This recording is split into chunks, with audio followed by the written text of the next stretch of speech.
നമസ്തേ, എല്ലാവർക്കും the mind വെൽനസിൻ്റെ ഒരു പുതിയ എപ്പിസോഡിലേക്ക് ഹാർദവമായ സ്നേഹം നിറഞ്ഞ സ്വാഗതം. ഞാൻ നിങ്ങളുടെ doctor Susan Koruth, life psychologist, mind wellness coach, author and the founder of subtle life skills and mind fitness centre. ഇന്നും പതിവ് പോലെ തന്നെ ഞാൻ നാർസിസത്തിൻ്റെ ഒരു പെർട്ടിക്കുലർ ഏരിയയുമായിട്ട് വന്നിരിക്കുന്നു. ഒരു particular traits, the behaviour pattern they show. Narcissist personality disorder is a antisocial disorder ആണ്. അത് സൈക്കോപാത്തിക് ഡിസോർഡർ, സോഷ്യോപാത്തിക് ഡിസോർഡർ, അതുപോലെ തന്നെ അതിൻ്റെ ഒരു മൈൽഡ് വേർഷനാണ് നാർസിസ്റ്റിക് പേഴ്സണാലിറ്റി ഡിസോർഡർ. ഇവർക്കൊരു പ്രത്യേകത എന്താണെന്ന് വെച്ചാൽ ഇവർ വളരെ ഫ്രജൈലായിട്ടുള്ള ഈഗോ ഉള്ളവരായിരിക്കും. ഒരു ഇൻഫ്ലേറ്റഡ് ഈഗോ ആയിരിക്കും ഇവർക്കുള്ളത്. ഇവർക്കൊരു കാരണവശാലും ഡിഫീറ്റ് സമ്മതിച്ചു കൊടുക്കാൻ പറ്റത്തില്ല. അവർക്ക് എപ്പോഴും വാലിഡേഷൻ വേണം. ഞാൻ ഉയർന്നിരിക്കണം, എപ്പോഴും എന്നെ കരുതണം, ഞാനൊരു ഇമ്പോർട്ടൻ്റ് ആളാണെന്നുള്ള ഭാവം അവർക്കുണ്ടാവും. അതുപോലെ തന്നെ ഇവർ കൂടുതലും ഇവരുടെ ഈ വളരെ ഇൻറ്റിമിഡേറ്റിംഗ് ആയിട്ടുള്ള അല്ലെങ്കിൽ വളരെ സഫക്കേറ്റിംഗ് ആയിട്ടുള്ള ബിഹേവിയറും അല്ലെങ്കിൽ പെയിൻഫുൾ ആയിട്ട് ബിഹേവിയറും ഒക്കെ കാണിക്കുന്നത് ഏറ്റവും ക്ലോസ് ആയിട്ടിരിക്കുന്നവരോടായിരിക്കും. ഇപ്പോൾ പുറമേ ഉള്ള ബിഹേവിയേഴ്സിൽ നമുക്കതങ്ങനെ കാണാൻ പറ്റില്ല. ഇപ്പോൾ സോഷ്യലി ഒക്കെ ഇവർ നല്ല ആൾക്കാരായിരിക്കും.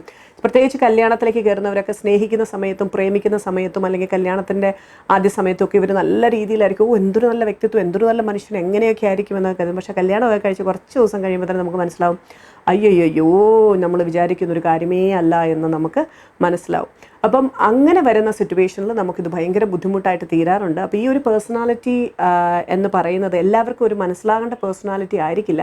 അതിനകത്ത് പ്രത്യേകിച്ച് ബിഹേവിയർ സ്പെഷ്യലിസ്റ്റുകൾക്ക്, അത് പ്രത്യേകിച്ച് ആൻറ്റി സോഷ്യൽ ബിഹേവിയേഴ്സിനെ അറിയുന്നവർക്കാണ് അത് കൂടുതൽ മനസ്സിലാക്കുക. പ്രത്യേകിച്ച് എൻ്റെ സ്പെഷ്യലൈസേഷനൊക്കെ ആ ഏരിയയിലാണ്. വൺ ഓഫ് ദ സ്പെഷ്യലൈസേഷൻ എനിക്ക് ഏകദേശം 4 ഏരിയാസിലാണ് സ്പെഷ്യലൈസേഷൻസ് ഉള്ളത്.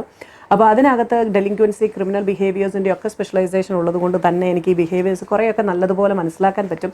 എനിക്ക് വളരെയേറെ ക്ലയൻസും ഉണ്ട് നാർസിസ്റ്റിക് പേഴ്സണാലിറ്റി ഡിസോർഡേഴ്സിൽ. അതിൽ മിക്കവാറും നമ്മൾ ഈ നാർസിസ്റ്റിക് പേഴ്സണാലിറ്റി ഡിസോർഡേഴ്സ് ഉള്ളവർ തെറാപ്പിക്ക് വരികയില്ല. അവർക്ക് കാരണം അവരെ സംബന്ധിച്ചുള്ള അവർക്ക് യാതൊരു പ്രശ്നവുമില്ല. അവർ പെർഫെക്റ്റാണ്. അതർ പേഴ്സണിലാണ് അവർ ഫോൾട്ട് കണ്ടുപിടിക്കുക. അവരങ്ങനെ ആയതുകൊണ്ട് എനിക്ക് ഭയങ്കര ബുദ്ധിമുട്ടാകുന്നു, എനിക്ക് ജീവിക്കാൻ പറ്റുന്നില്ല, അങ്ങനെയുള്ള രീതിയിലായിരിക്കും. ഇനി അവർക്ക് കുറച്ച് കാര്യങ്ങളുണ്ട്, അതെല്ലാം അവർ മറച്ചു വെച്ചിട്ട് വളരെ തന്മയത്വത്തോടു കൂടി അവർ പെരുമാറുകയും ചെയ്യും മറ്റുള്ളവരുടെ മുമ്പിൽ.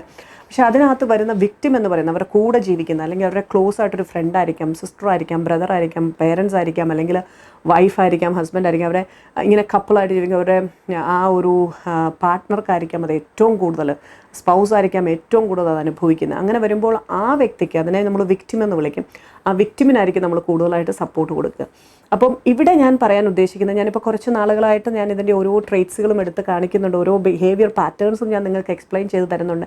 പക്ഷേ ഇതിനകത്തൊരു കാര്യം നിങ്ങൾ ശ്രദ്ധിക്കേണ്ടത്, നമ്മൾ എല്ലാ ബിഹേവിയേഴ്സിനെയും ഒന്ന് നോക്കണം. അല്ലാതെ 1 or 2 എടുത്തിട്ട് ഇങ്ങനെ ഇയാക്കിയതുണ്ട് എന്ന് നമുക്ക് പറയാൻ പറ്റില്ല. നമ്മൾ ഏകദേശം നോക്കുമ്പോൾ അതിലൊരു 60-70% ഒക്കെ വരികയാണെങ്കിൽ നമുക്ക് പറയാം, ഇത് ഒരു നാർസിസ്റ്റിക് പേഴ്സണാലിറ്റി ഡിസോർഡറിന് അതിൻ്റെ ഒരു ലെവലിലേക്ക് പോകുന്നതാണെന്ന്. ചെറിയതൊക്കെ നമുക്ക് എങ്ങനെയെങ്കിലും ഒക്കെ മാനേജ് ചെയ്തുകൊണ്ട് പോകാൻ പറ്റുന്നവയായിരിക്കും.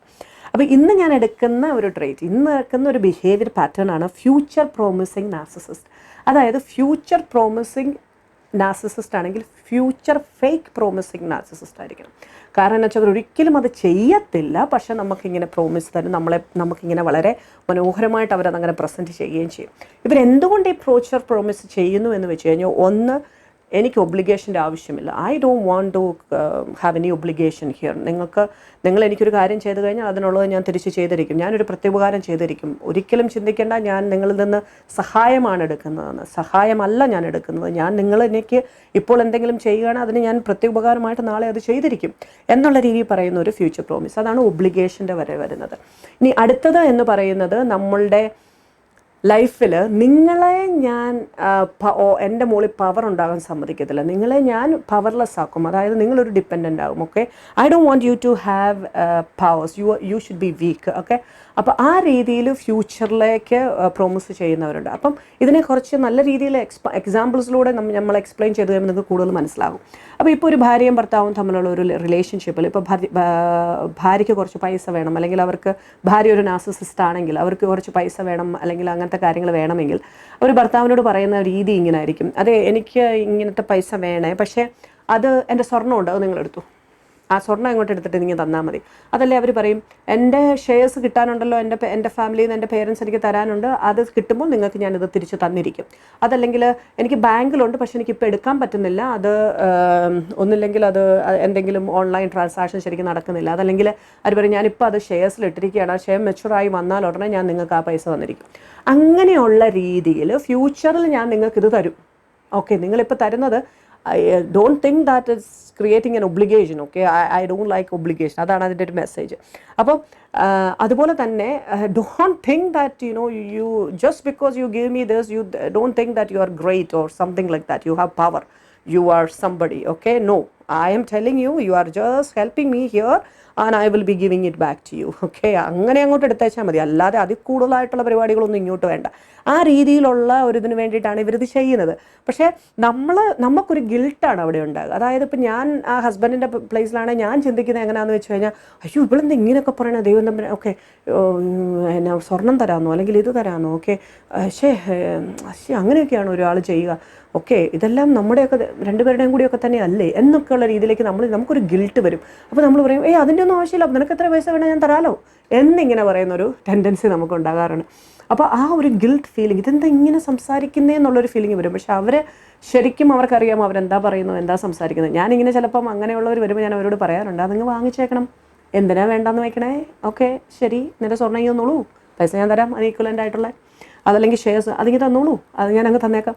ഇനി അത് അപ്പം തന്നെ വാങ്ങിക്കണം. അതല്ലാതെ നിങ്ങൾ കുറച്ച് കഴിഞ്ഞിട്ട് നമ്മൾ അവരോട് പറയാമെന്ന് വെച്ചോ, നീ അന്ന് പറഞ്ഞിരുന്നല്ലോ ഞാനന്ന് പൈസ വന്നപ്പോൾ എനിക്കിപ്പോൾ ഇച്ചിരി പൈസയ്ക്ക് അത്യാവശ്യമുണ്ട്, നീ ആ ഷെയർസിന് എടുത്ത് നീ തരാൻ പറഞ്ഞാൽ, നിങ്ങൾ എന്തൊരു ഭർത്താവാണ്, എന്തൊരു മനുഷ്യനാണ്.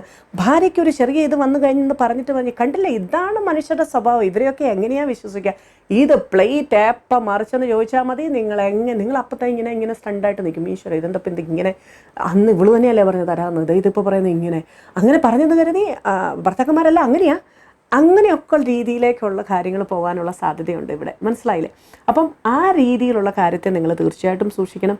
അപ്പോൾ ഞാൻ എപ്പോഴും പറയും, എപ്പോഴാണോ പറയുന്നത് അപ്പം വാങ്ങിച്ചേക്കുക, അപ്പോൾ അതിൻ്റെ കാര്യങ്ങളിലേക്ക് ഒരു നീക്കുപോക്കം ഉണ്ടായേക്കുക. ഓക്കെ ഞാൻ തരാം, ഓക്കെ എന്നാൽ പിന്നെ ആ സ്വർണ്ണം ഇങ്ങനെ നേരം ഞാൻ വെച്ചോളാം, നീ പൈസ എടുത്തു എന്നുള്ള രീതിയിൽ പറയുന്ന ഒരു കാര്യത്തിലേക്ക് വേണം നമ്മൾ പോകാൻ. ഇനി ചിലരുണ്ട് വളരെ സെൻറ്റിമെൻ്റലായിട്ടുള്ള കാര്യങ്ങളിൽ പോലും അവരവരുടെ കാര്യങ്ങൾ സാധിച്ചെടുക്കുക. ഇപ്പോൾ ഞാൻ പറയാം, നമ്മളിപ്പോൾ ഒരു വണ്ടി വാങ്ങിക്കുകയാണെങ്കിൽ ആ വണ്ടിക്ക് നമുക്ക് ഇഷ്ടമാണ് ആ വണ്ടി, അങ്ങനെ നമ്മൾ ആ വണ്ടി വാങ്ങിച്ചു എന്നിരിക്കട്ടെ, അതിന് 100 കുറ്റം കണ്ടുപിടിക്കും. എന്നിട്ട് പറയും ഈ വണ്ടി അല്ലായിരുന്നു, അത് അങ്ങനെയായിരുന്നു ഇങ്ങനെ ആയിരുന്നെങ്കിൽ. കുറച്ച് പൈസ ഉള്ളവരാണെങ്കിൽ അവർക്ക് ദയ തോന്നും.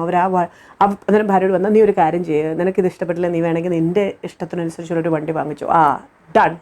സോ ഈ രീതിയിലൊക്കെ അവരുടെ കാര്യങ്ങൾ സാധിച്ചെടുക്കാനും അവരുടേതായ രീതികളിൽ കാര്യങ്ങളെ വളച്ചുകൊണ്ട് പോകാൻ ഇവർക്ക് പ്രത്യേക ഒരു കഴിവുണ്ട്. അപ്പോൾ ഈ ഫ്യൂച്ചർ പ്രോമിസിംഗ് നാർസിസിസ്റ്റ് എന്ന് പറയുന്നത് ഇതുപോലെയാണ്. നമ്മളെക്കൊണ്ടൊരു കാര്യം സാധിച്ചിട്ട് ഞങ്ങളത് ചെയ്തു തരും, പിന്നെ കിട്ടും, പിന്നെ തരാം എന്നൊക്കെ പറയും. പക്ഷെ അത് കിട്ടുമെന്ന് വിചാരിക്കേണ്ട. പലപ്പോഴും നിങ്ങളിലേക്കൊരു ഗിൽട്ട് ക്രിയേറ്റ് ചെയ്യാനുമായിരിക്കാം അവർ യൂസ് ചെയ്യുന്നത്. ഇനി ഇതുപോലെ തന്നെ ഫീമെയിൽസ് അതുപോലെ ഭർത്താക്കന്മാരുണ്ട്. ഭർത്താക്കന്മാരാണെങ്കിൽ കുറച്ചുകൂടെ ഒരു ഡിഫറെൻറ്റ് വേയിലാണ് അപ്രോച്ച്. അവർക്കും ഭാര്യമാർ അവരുടെ മുകളിൽ കയറുന്നു എന്ന് വെച്ചാൽ, ഭാര്യമാരെന്നല്ല ആരും അവരുടെ മുകളിൽ കയറുന്ന അവർക്ക് ഇഷ്ടമല്ല. അപ്പോൾ അവർക്ക് അതിനകത്ത് മുകളിലൊരു പവർ വരാൻ പാടില്ല. അവർ ഈക്വലായിട്ട് പോലും ഇരിക്കാൻ അവർക്ക് സമ്മതിക്കില്ല. എപ്പോഴും പവർലെസ് ആയിരിക്കണം, എങ്കിലേ അവർക്ക് അവരുടെ മുകളിൽ ഒരു പിടി കിടക്കത്തുള്ളൂ. ഭാര്യമാർ എന്തിനാ ഇങ്ങനെ പറയുന്നതെന്ന് വെച്ചാൽ, എൻ്റെ അപ്പന് പൈസയുണ്ട്, നിങ്ങൾ വെറുതെ എനിക്ക് പൈസ ഒന്നും പറഞ്ഞ് അഹങ്കരിക്കേണ്ട കാര്യമില്ല, അല്ലെങ്കിൽ എനിക്ക് സ്വർണ്ണമുണ്ട് ഞാനത് തരും, അല്ലെങ്കിൽ എനിക്ക് നിക്ഷേപമുണ്ട് അത് ഞാൻ നിങ്ങൾക്ക് തരും, അതുകൊണ്ട് നിങ്ങൾ അങ്ങനെ എൻ്റെ മുകളിൽ കയറി ഇരിക്കേണ്ട എന്നുള്ളൊരു ചിന്താഗതി ഒരു രീതിയിലാണ് അത് ചെയ്യുന്നത്. ഭർത്താക്കന്മാർ എങ്ങനെയാണെന്ന് വെച്ച് കഴിഞ്ഞാൽ, അവരിപ്പോൾ ഭാര്യയും ഭർത്താവും വർക്ക് ചെയ്യുന്നവരാണെന്ന് വെച്ചു, രണ്ടുപേരും ഈക്വലി ഏണിങ് ആൻഡ് മേ ബി ചിലപ്പോൾ ഭാര്യയ്ക്കായിരിക്കും കൂടുതൽ ഏണിങ് വരുന്നത്.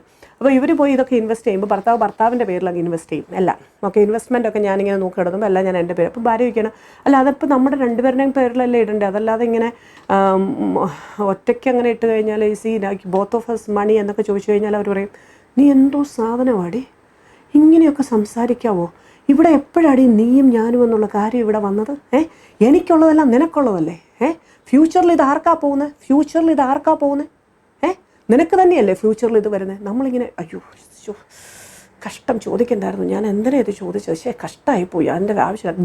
ഗിൽറ്റ് നമ്മളിലേക്ക് ഗിൽറ്റ് കയറ്റും. പക്ഷേ ഇതൊരു ഫ്യൂച്ചർ പ്രോമിസാണ്, നടക്കുമെന്ന് ഒരു സാധ്യതയും നിങ്ങൾ ചിന്തിക്കേണ്ട കേട്ടോ. അപ്പോൾ അതുകൊണ്ട് ഭാര്യമാർ കുറച്ചുകൂടെ ഒന്ന് വയസ്സായിരിക്കുക ഇങ്ങനത്തെ കാര്യങ്ങളൊക്കെ വരുമ്പോഴത്തേനും. അപ്പം ഒരു കോമൺ ആയിട്ടിരുന്ന് അപ്പോഴത്തേനും നമ്മളിങ്ങനെ പറയാം, അത് ശരിയാണ്. അപ്പം എന്തായാലും നമുക്ക് രണ്ടുപേർക്കും ഒരുപോലെയാണ് അത് പ്രയോജനപ്പെടുന്നതെങ്കിലും നമ്മൾ രണ്ടുപേരും ഒരേപോലെയാണ്. ഫ്യൂച്ചറിൽ നമുക്ക് തന്നെയാണ് കിട്ടുന്നത്, എന്തുകൊണ്ട് നമ്മുടെ പേരിലിടുന്നില്ല, എന്തുകൊണ്ട് അവരുടെ പേരിലിടുന്നു, ഈ ചിന്ത നമുക്ക് വരത്തില്ല. പക്ഷേ ഇൻസ്റ്റെഡ് ഓഫ് ദാറ്റ് നമുക്ക് ഗിൽട്ടായിരിക്കും കൂടുതൽ വരുന്നത്. അപ്പോൾ ആ ഗിൽറ്റിനെ മാറ്റി നിർത്തിയിട്ട് നല്ലപോലെ ലോജിക്കായിട്ട് ചിന്തിക്കുക, ഇമോഷൻസിലേക്ക് കയറാതെ ഓക്കെ നമ്മൾ സമ്പാദിക്കുന്നത് നമ്മുടെ രണ്ടുപേരുടെയും പേരിൽ കിടക്കട്ടെ, എന്തിനാ ഒരാളുടെ പേരിൽ മാത്രമായിട്ട് കിടക്കുന്നത്. അപ്പം ഫ്യൂച്ചറിലേക്ക് എന്തെങ്കിലുമൊക്കെ വന്നാൽ തന്നെ നമ്മൾ രണ്ടുപേരുടെയും പേരിൽ കിടന്ന് അതാണല്ലോ കൂടുതലും നന്നായിട്ട് നമുക്ക് കാര്യങ്ങളെ ഹാൻഡിൽ ചെയ്യാൻ പറ്റും. ആ രീതിയിലൊക്കെ പറഞ്ഞ് അതിനെ ശരിയാക്കാൻ നിങ്ങൾക്ക് പറ്റും. അതുപോലെ തന്നെ ഇനി അടുത്ത ഒരു സംഭവം എന്ന് പറയുന്നത് ഇപ്പം ഭാര്യയെ ജോലിക്ക് വിടാതിരിക്കുക. പല ഭർത്താക്കന്മാരുണ്ട് അവർക്ക് ഭാര്യ ജോലിക്ക് വിടണ്ട എന്തോ അവർ പല റീസൺസ് ആയിരിക്കും പറയുന്നത്.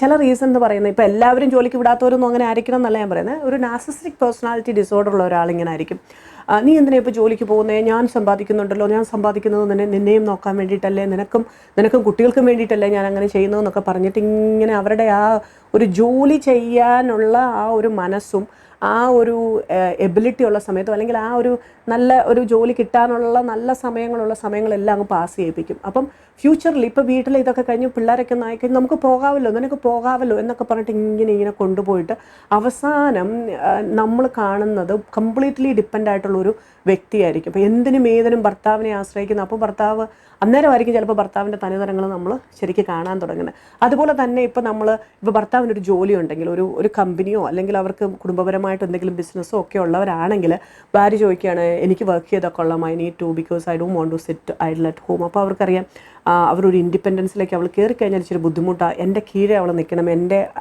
ആ രീതിയിൽ നിൽക്കണം എന്നുണ്ടെങ്കിൽ അവരെന്താ ചെയ്യുന്നത് വെച്ചാൽ അതിനെന്താ നിനക്ക് ജോലി ചെയ്യണമെന്നെങ്കിൽ ജോലി ചെയ്യാലോ, വന്ന് നമ്മുടെ കമ്പനിയിൽ തന്നെ അങ്ങ് ജോലി ചെയ്തു, നമ്മുടെ ഇതിനകത്ത് ചെയ്താൽ പോലും, നിനക്ക് വേണ്ട സാലറി അങ്ങ് ഓഫീസിൽ നിന്ന് അങ്ങ് ചെയ്താൽ അങ്ങ് തന്നാൽ പോരാ, സാലറി ഇപ്പം നീ ആയാലും വേറൊരാൾ എനിക്ക് വെക്കണം, അപ്പോൾ നിനക്കുള്ള സാലറി അവർക്ക് കൊടുക്കുന്ന പോലെ ഞാൻ നിനക്ക് തന്നേക്കാം. സാലറി ഒരിക്കലും കിട്ടാൻ പോകുന്നില്ല മോസ്റ്റ് ഓഫ് ദ കേസസ്. അതൊരു നാർസിസിസ്റ്റിക് പേഴ്സണാലിറ്റി ഡിസോർഡർ ഉള്ള ഒരാളാണെങ്കിൽ ഒരിക്കലും നിങ്ങൾക്ക് സാലറി തരത്തില്ല.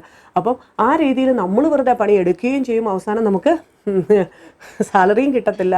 അവസാനം അത് വേണം ചിലപ്പോൾ പറയും നിന്നെ ആരെടുക്കാനാ, നിന്നെ പിന്നെ ഇവിടെ നമ്മുടെ തന്നെ കമ്പനി ആയതുകൊണ്ട് നിന്നെ വെച്ചു എന്നുള്ളൊരു രീതിയിൽ, അതായത് നമ്മളിലേക്ക് ഗിൽറ്റ് കയറ്റുക, നമ്മളിലേക്ക് ആ ഒരു ഫീലിംഗ് ഓഫ് നമ്മളെ കൊള്ളില്ല എന്നുള്ള രീതിയിലേക്ക് കൊണ്ടുവരിക എന്ന് പറയുന്നത് ഇവർ മിക്കവാറും ചെയ്യുന്നൊരു കാര്യമാണ്. അതുകൊണ്ട് ഫ്യൂച്ചർ പ്രോമിസ് ഏത് നാർസിസിസ്റ്റിക് പേഴ്സണാലിറ്റി ഉള്ളവർ തന്നാലും please don't believe in it. കാരണം അതൊരു ഫേക്ക് പ്രോമിസസ് ആയിരിക്കും. ഇനി ഇപ്പം നിങ്ങൾക്ക് ഞാൻ എപ്പോഴും പറയുന്ന ആ വിക്ടിംസിനോട് പറയുന്നത് പറ്റുമെങ്കിൽ കാര്യങ്ങൾ അപ്പം തന്നെ സാധിച്ചെടുക്കാൻ നോക്കുക. ഇപ്പം എൻ്റെ പേര് അപ്പം നമുക്കിങ്ങനെ ചോദിക്കാം, അതിപ്പോൾ എൻ്റെ പേരിലൂടെ ആയാൽ കുഴപ്പമൊന്നുമില്ലല്ലോ, നമുക്ക് അടുത്ത പ്രാവശ്യം പോലെ അങ്ങനെ ചെയ്യാം എന്നുള്ള രീതിയിലേക്ക് കൊണ്ടുവരുന്നതായിരിക്കും അത് നല്ലത്. അതുപോലെ തന്നെ നമ്മളോട് പറയുകയാണ് നമ്മുടെ സ്വന്തം കമ്പനി ഒക്കെ ജോലി ചെയ്യാൻ പറയണേ, either you should have the ability to take the salary for what the work you do, അതല്ലെങ്കിൽ മിക്കവാറും പറയും എല്ലാവരും കൂടെ ഒരിടത്ത് വർക്ക് ചെയ്ത് ശരിയാകത്തില്ലെന്നേ, let me work somewhere else എന്നുള്ള രീതിയിൽ പറയുന്നതായിരിക്കും ശരിയാകുക. പല ലേഡീസും ഒരു 35-40 ആകുമ്പോൾ ചിലർക്ക് അറിയാറുണ്ട്, സൂസൻ ഭയങ്കര വിഡ്ഢിത്തമായി പോയി ഞാൻ ചെയ്തത്, അങ്ങനെ ചെയ്യാൻ പാടില്ലായിരുന്നു ഞാൻ, കാരണം ഇപ്പം എൻ്റെ ഭർത്താവിന് എന്നോട് അത്ര ഇത് പോരാ, കാരണം എന്താ വെച്ചാൽ അവരുടെ ആവശ്യങ്ങൾ ഏകദേശം കഴിഞ്ഞു, മക്കളെല്ലാം അവനവൻ്റെ കാലിലായി, വീട്ടിലെ കാര്യങ്ങളൊക്കെ ആയപ്പോൾ അയാൾക്ക് അത്ര വലിയ വാല്യൂ ഇല്ല എന്നുള്ള രീതി. അപ്പോൾ ഇവിടെയാണ് നമ്മൾ പറയുന്നത് നമ്മളാണ് നമ്മളെ സൂക്ഷിക്കേണ്ടതും നമ്മളാണ് നമ്മളെ കരുതേണ്ടതും എന്ന് പറഞ്ഞതുപോലെ ഭർത്താക്കന്മാരോട് ഞാൻ പറയും, നാർസിസിസ്റ്റിക് ആയിട്ടുള്ള ഒരു ഭാര്യ ഉണ്ടെങ്കിൽ തീർച്ചയായിട്ടും നിങ്ങളെ മാനേജ് ചെയ്യാൻ നിങ്ങൾ പഠിക്കണം. അത് വളരെ അത്യാവശ്യമായിട്ടുള്ള കാര്യമാണ്. ഫ്യൂച്ചർ പ്രോമിസസിൽ ഒരിക്കലും നിങ്ങൾ വീഴരുത്. അത് അവരുടെ ഒബ്ലിഗേഷനെ മാറ്റിവിടാനും നിങ്ങൾക്ക് ഒരു ഒബ്ലിഗേഷൻ അവർക്ക് വരാതിരിക്കാനും അതുപോലെ തന്നെ നിങ്ങളെ പവർലെസ് ആക്കാനും നിങ്ങളിലേക്കൊരു ഗിൽറ്റ് കൊണ്ടുവരാനും അതുപോലെ തന്നെ നിങ്ങളെ വീക്ക് ആക്കാനും വേണ്ടി മാത്രം അവർ ഉപയോഗിക്കുന്ന ഒരു ടെക്നിക്കാണ്, ഒരു ബിഹേവിയർ ഏരിയയാണ് അത്, അല്ലെങ്കിൽ അവരുടെ ഒരു ബിഹേവിയർ പാറ്റേൺ ആണത്. അപ്പോൾ അത് നിങ്ങൾ മനസ്സിലാക്കുക. അത് മനസ്സിലാക്കിയിട്ട് വേറൊന്നും ചെയ്യാനല്ല, നിങ്ങളെ റെഗുലേറ്റ് ചെയ്യുക, നിങ്ങളെ ഹാൻഡിൽ ചെയ്യുക, നിങ്ങളെ മാനേജ് ചെയ്യുക സിറ്റുവേഷനിൽ. അല്ലാതെ അവിടെ കിടന്ന് ഭയങ്കര ബഹളം വെച്ചിട്ടോ വികാര വിക്ഷോഭങ്ങളും പ്രകടനങ്ങളും ഒക്കെ കാണിച്ചുകൊണ്ട് ഒരു കാര്യമില്ല. കാരണം അതാണ് നാർസിസിസ്റ്റിക് പേഴ്സണാലിറ്റിക്ക് ഭയങ്കര ഇഷ്ടം. അവർ പറയും here I go, she got hurt, he got hurt, അവരുടെ ഇന്നറിലിരുന്ന് അവരങ്ങനെ സന്തോഷിക്കുന്നുണ്ട് നല്ലതുപോലെ. അപ്പോൾ വെറുതെ നിങ്ങളുടെ പാർട്ട്ണർക്ക് നിങ്ങളെ കുത്തി നോവിച്ചിട്ട് സന്തോഷിക്കാനുള്ള അവസരം ഉണ്ടാക്കാതിരിക്കുക. ഫ്യൂച്ചർ പ്രോമിസിങ് നാർസിസിസ്റ്റിൻ്റെ ഫ്യൂച്ചർ പ്രോമിസിങ് ആയിട്ടുള്ളത് അത് ഫേക്കാണ്. ആ ഫ്യൂച്ചർ പ്രോമിസിങ് അത് വന്നു കഴിഞ്ഞാൽ അതിൽ വീഴാതിരിക്കുക, ഏറ്റവും നന്നായിട്ട് നിങ്ങളെ പ്രൊട്ടക്റ്റ് ചെയ്യാൻ സാധിക്കുക. അങ്ങനെ വൈസായിട്ടും ഏറ്റവും നല്ല രീതിയിൽ നിങ്ങളുടെ കോഗ്നിറ്റീവ് എബിലിറ്റീസ്, നിങ്ങളുടെ ലോജിക്കൽ റീസണിങ് ഉപയോഗിച്ചുകൊണ്ട് ക്രിട്ടിക്കൽ തിങ്കിങ് ഉപയോഗിച്ചുകൊണ്ട് ജീവിക്കാൻ സാധിക്കണം. അതല്ലാതെ ഇമോഷണൽ ലൈഫിലേക്ക് ഇമോഷണൽ ആയിട്ടുള്ള തിങ്കിങ്ങിലേക്കും ആക്ഷൻസിലേക്കും പോകരുത്. അതൊരിക്കലും നിങ്ങൾക്ക് ഒരു എന്താ പറയുക ഒരു ഹാപ്പിനെസ്സോ പീസോ അല്ലെങ്കിൽ ഇവരെ ഹാൻഡിൽ ചെയ്യാനുള്ള എബിലിറ്റിയോ തരില്ല. അതുകൊണ്ട് തന്നെ ഏറ്റവും നന്നായിട്ട് ഇതിനെ മനസ്സിലാക്കിക്കൊണ്ട് നല്ല രീതിയിൽ നിങ്ങളെ റെഗുലേറ്റ് ചെയ്ത് ജീവിക്കാൻ നിങ്ങൾക്ക് സാധിക്കട്ടെ. ദൈവം നമ്മളെല്ലാം അനുഗ്രഹിക്കട്ടെ.